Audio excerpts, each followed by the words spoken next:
Olá, mais uma vez aqui estamos com o nosso programa Alinhando os Ponteiros, convidando você a estar alinhado com a Palavra de Deus, conhecer esta palavra tão rica, tão maravilhosa, que nos revela Deus, que nos mostra seus atributos, que nos mostra o seu caráter, que nos mostra a sua face, que nos mostra os seus planos, que nos mostra em toda a história do Antigo e do Novo Testamento o que Deus quer para nós.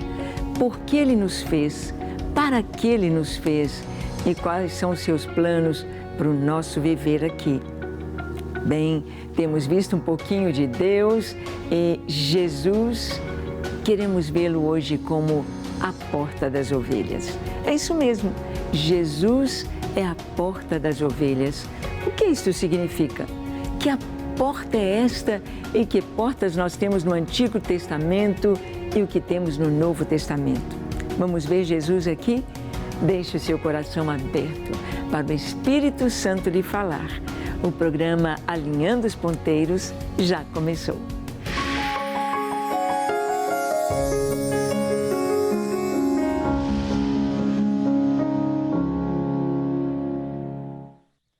Muito bem, queremos ver Jesus como a porta das ovelhas.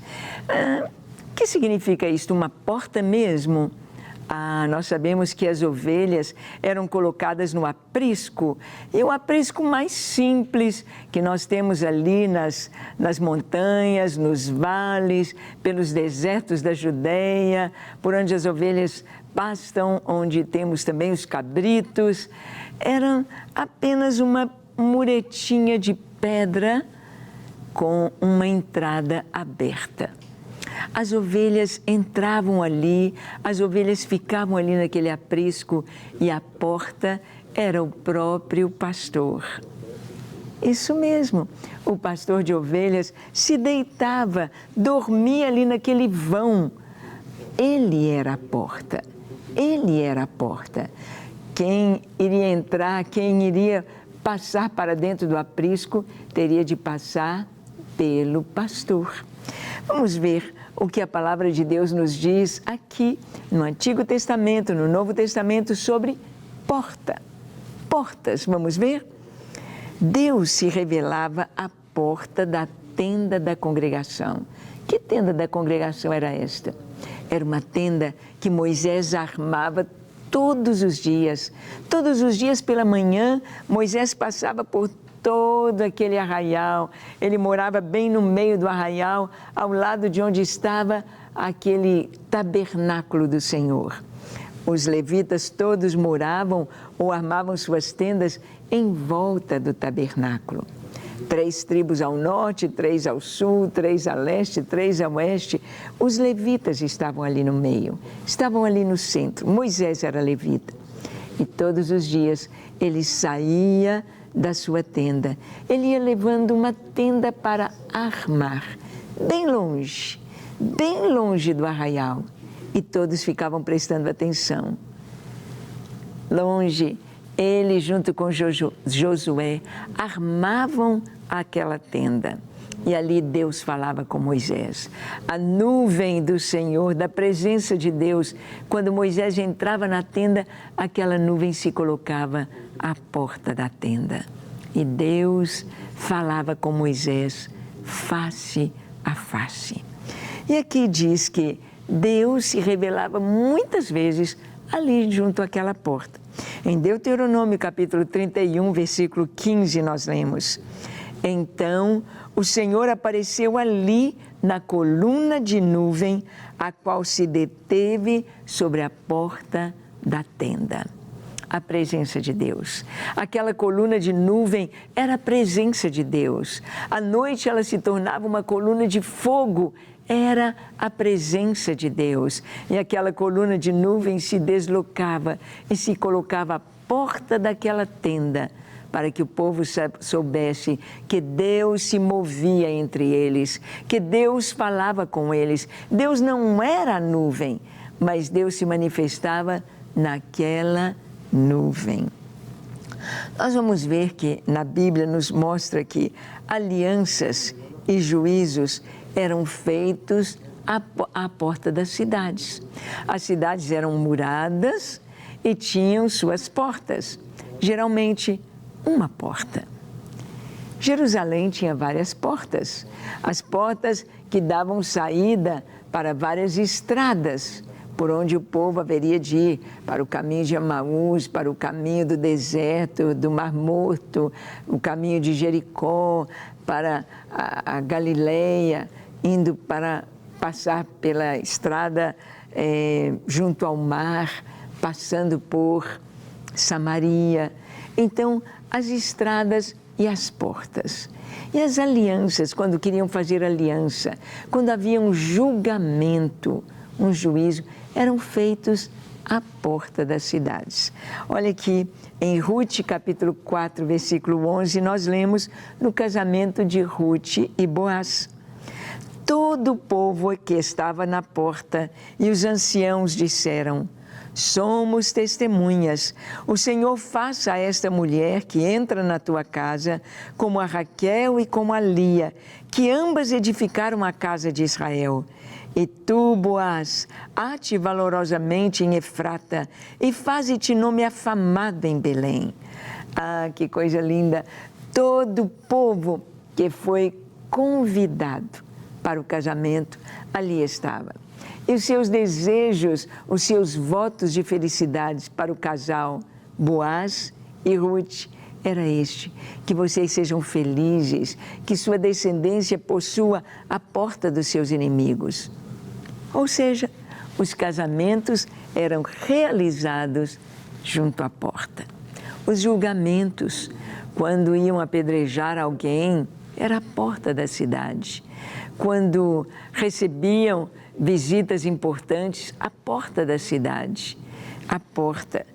Ali, então, alianças, julgamentos, juízos. Nós vamos ver que Davi, na história de Davi, sabemos que Ruth e Boaz se casaram, tiveram um filho chamado Obed. Obed tem um filho chamado Jessé, e Jessé é o pai de Davi. Ruth e Boaz viviam em Belém.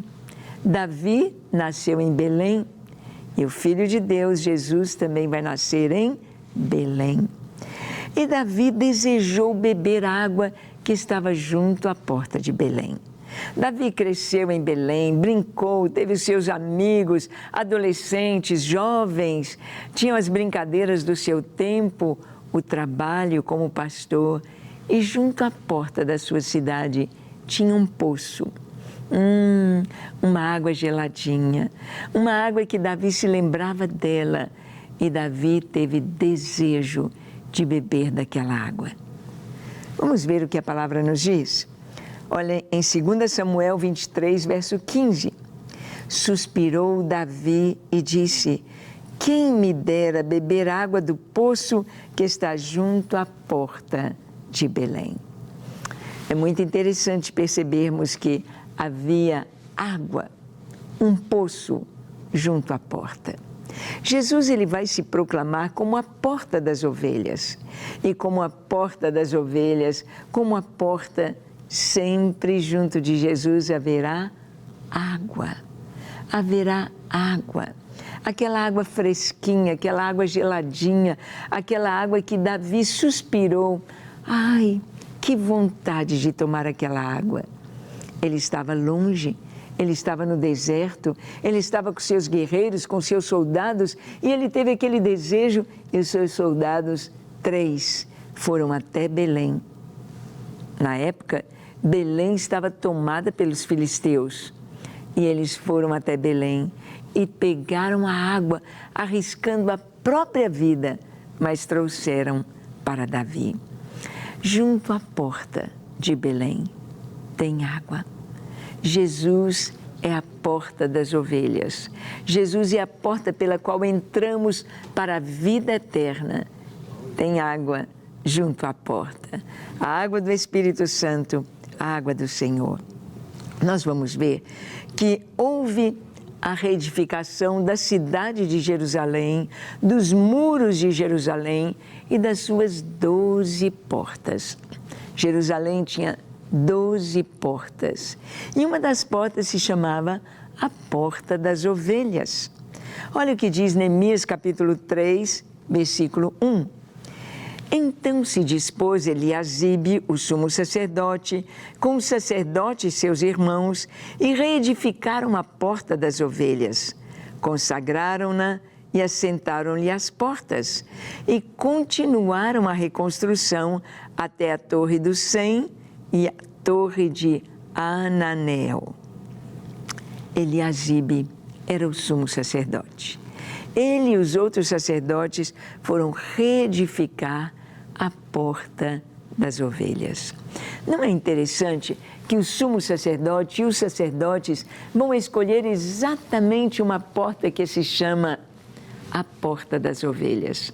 Porque o trabalho dos sacerdotes era cuidar do povo, era cuidar das ovelhas, era orar por eles, interceder por eles e guiá-los na vontade de Deus. E ali está o sacerdote Eliasibe, junto com os outros sacerdotes, eles estão reedificando o muro junto à Porta das Ovelhas.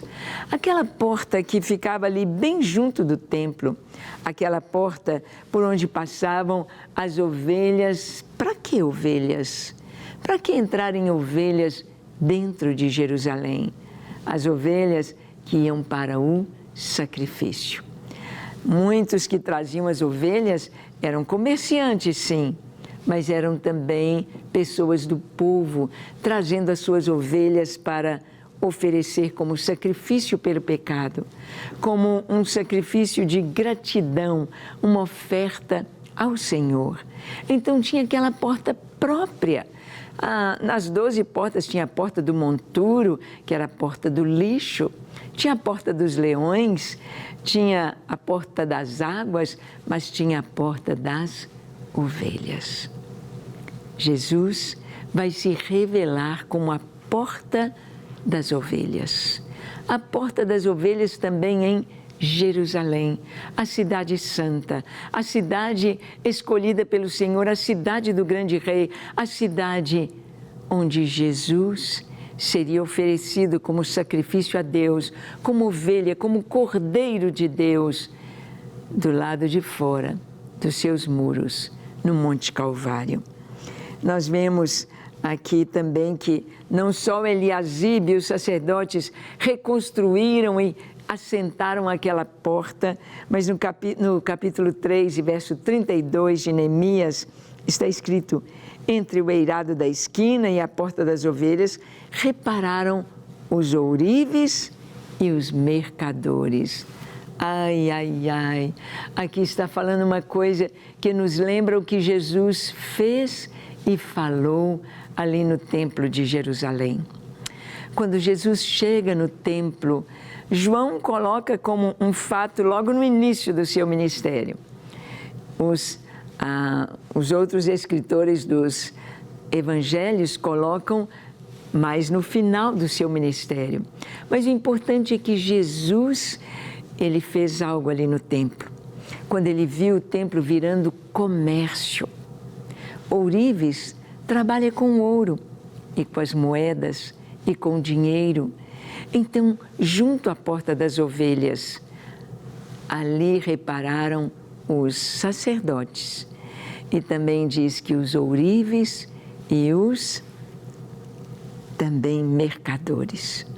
Jesus faz aquele chicote e expulsa os cambistas, expulsa os mercadores da sua casa. Minha casa será chamada casa de oração para todos os povos, disse Jesus. Nada de mercado, nada de cambistas, nada de dinheiro, nada de mercadores. Lá na reconstrução de Jerusalém, nós vamos ver sacerdotes junto à Porta das Ovelhas, ourives e mercadores. Mas Jesus é a porta das ovelhas. Ele é a porta por onde as ovelhas entram e saem.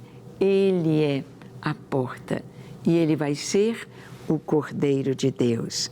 Jesus também é revelado no Antigo Testamento como a porta e como a pedra angular. Olha, É tão maravilhoso percebermos que todas as coisas no Novo Testamento, elas revelam, elas jogam luz ao Antigo Testamento, mostrando aquelas profecias, mostrando aquelas verdades anunciadas no Antigo Testamento, sendo cumpridas em Cristo Jesus, o nosso Senhor e Salvador. Olha o que está escrito no Salmo 118, do verso 20 ao 23. Preste atenção, diz assim: esta é a porta do Senhor, por ela entrarão os justos. Render-te-ei graças, porque tu me acudiste e foste a minha salvação. A pedra que os construtores rejeitaram, essa veio a ser a principal pedra angular. Isto procede do Senhor e é maravilhoso aos nossos olhos. O Salmo 118 é um salmo profético, é um salmo messiânico, é um salmo que nos fala de Jesus, que nos fala do Messias. E ele diz: esta é a porta do Senhor, por ela entrarão os justos. Os justos vão entrar por onde? Pela porta. Que porta? Jesus. A porta é a mesma revelação que vem no verso seguinte: a pedra angular, a pedra que foi rejeitada, a pedra que foi rejeitada pelos principais, pelos judeus, pelos príncipes dos judeus, pelo sinédrio, foi rejeitada.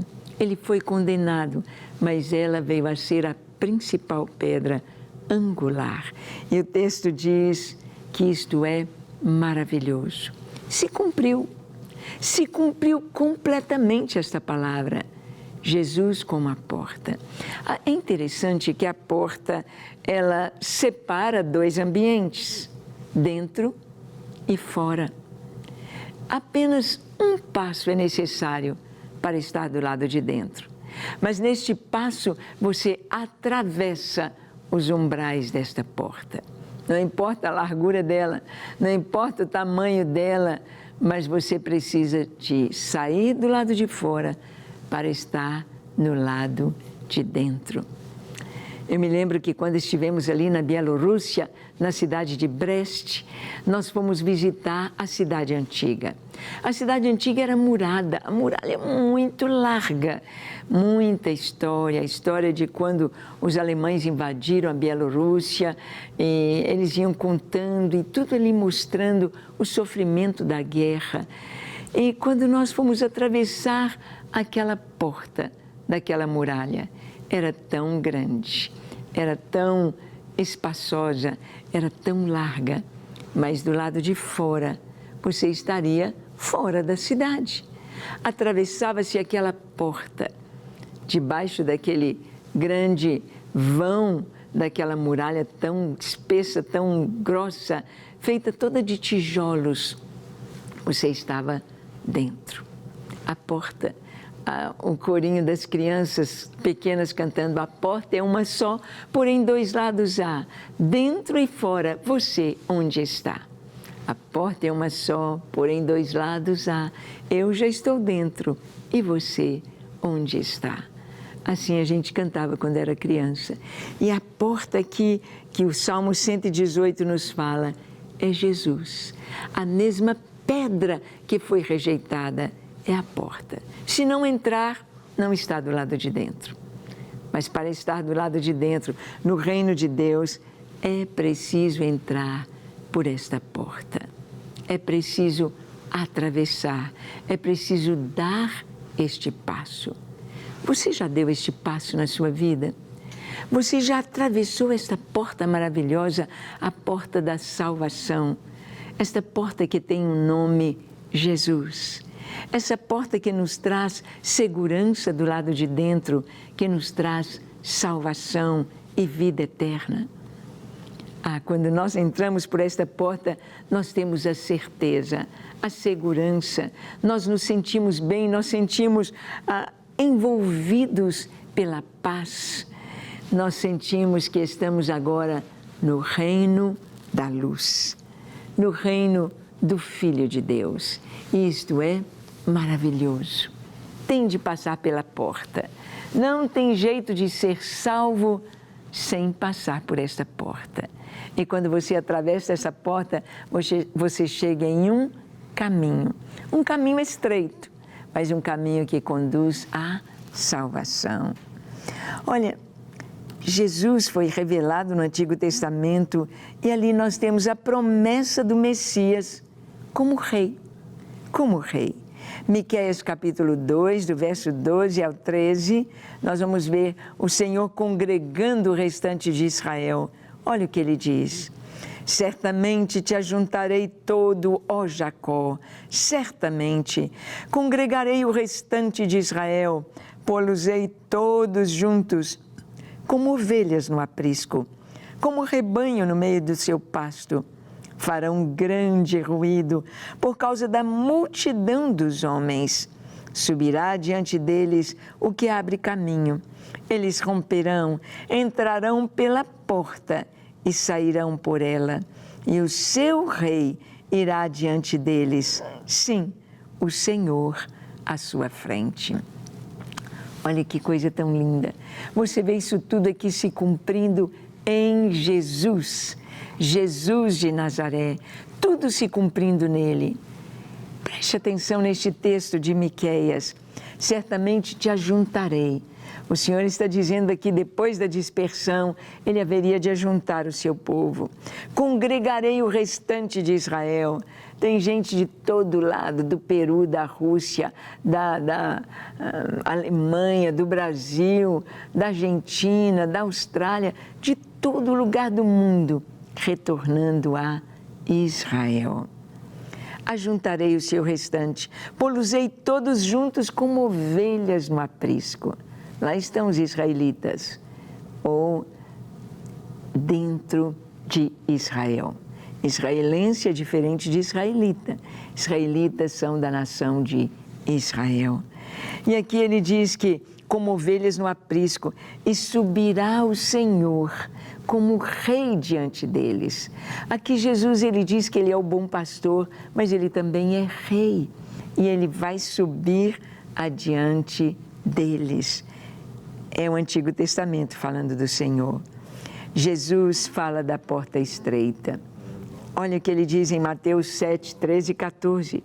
Entrai pela porta estreita, larga é a porta e espaçoso o caminho que conduz para a perdição, e são muitos os que entram por ela. Porque estreita é a porta e apertado o caminho que conduz para a vida, e são poucos os que acertam por ela. Onde você está? No caminho largo? Onde todo mundo faz o que quer, pensa o que quer, acha que o pecado é relativo, acha que pode mandar no seu próprio nariz? É o caminho largo, é o caminho da perdição, é a porta larga. Onde cada um faz o que quer e onde todos se estrumbicam, não é verdade? Se perdem e são condenados. Mas a porta é estreita, passa um de cada vez. E você passa sem nada, sem bagagem, sem nada, só passa um, só você, por esta porta, e entra num caminho estreito. No caminho estreito, ninguém vai fazer a sua própria vontade, mas fazer a vontade do Senhor, daquele que nos chamou, daquele que é o nosso Deus. Nós sabemos que a palavra nos fala no Novo Testamento da porta das ovelhas e milagres que Jesus fez junto àquela porta. Aconteciam milagres. Olha o que diz em João 5, de 2 a 9. Ora, existe ali junto à porta das ovelhas um tanque, chamado em hebraico Betesda, o qual tem 5 pavilhões. Nestes jazia uma multidão de enfermos, cegos, coxos, paralíticos, esperando que se movesse a água, porquanto um anjo descia em certo tempo agitando-a, e o primeiro que entrava no tanque, uma vez agitada a água, sarava de qualquer doença que tivesse. Estava ali um homem enfermo havia 38 anos. Jesus, vendo-o deitado e sabendo que estava assim há muito tempo, perguntou-lhe: queres ser curado? Respondeu-lhe o enfermo: Senhor, não tenho ninguém que me ponha no tanque quando a água é agitada, pois quando eu vou, desce outro antes de mim. Então lhe disse Jesus: Levanta-te, toma o teu leito e anda. Imediatamente o homem se viu curado e, tomando o leito, pôs-se a andar. E aquele dia era sábado. Bem, ali junto à porta das ovelhas havia um tanque chamado Betesda. E Betesda significa casa de misericórdia. E ali naquele tanque, muitos enfermos, gente com todo tipo de doença, gente que ficou doente há uma semana, há um mês, há um ano, há 10 anos, há 38 anos, sendo colocado ali naquele tanque, aliás, na beira daquele tanque.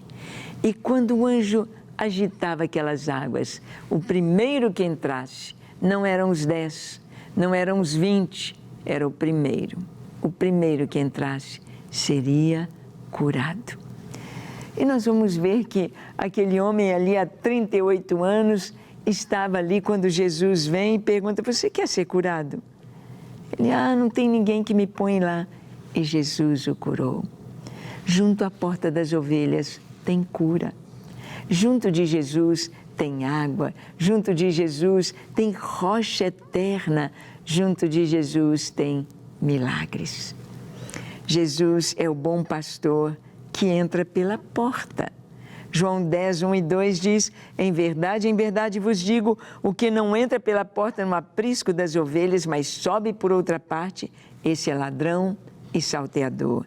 Aquele, porém, que entra pela porta, esse é o pastor. Ou seja, a porta ela vai definir dentro e fora, legal ou ilegal. Versos 7 e 9 de João 10 nos diz: Jesus, pois, lhes afirmou de novo: em verdade vos digo, eu sou a porta das ovelhas. Todos quantos vieram antes de mim são ladrões e salteadores, mas as ovelhas não lhes deram crédito. Eu sou a porta. Se alguém entrar por mim, será salvo. Entrará e sairá e achará pastagens. Que coisa tão linda! Jesus disse: eu sou a porta, eu sou a porta. Quem entrar por mim, entrará e sairá.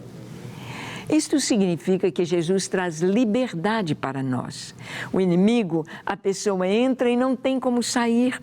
Hoje nós vemos nações aí que entraram pelo comunismo e não tem como as pessoas saírem, não tem como se verem libertas. A opressão, prisão. Mas Jesus disse: eu sou a porta. Quem entrar por mim terá liberdade. A verdadeira liberdade é Jesus quem dá. Você é livre. Livre de drogas, de pecado, de adultério, de pornografia. Você é livre. Você quer ficar livre? Entre pela porta. Vamos orar? Senhor, eis-me aqui em Tua presença. Toma a minha vida. Nos identificamos com cada pessoa que está orando conosco. Toma a minha vida, Senhor. Lava o meu coração. Limpa-me de todo pecado, de toda opressão maligna. Quebra as cadeias que me prendem e dá-me um novo coração, o Teu coração, para que eu ande na Tua presença e faça a Tua vontade. Perdoa os meus pecados e dá-me alegria de andar na Tua presença, andar na luz. Em nome de Jesus. Amém, amém e amém. Graças a Deus. É isso aí, andar com Jesus em liberdade, só com Jesus. Que Ele te abençoe ricamente. Até o nosso próximo encontro, quando estaremos aqui proclamando a palavra de Deus e compartilhando a sua vontade. Deus te abençoe e até o nosso próximo encontro.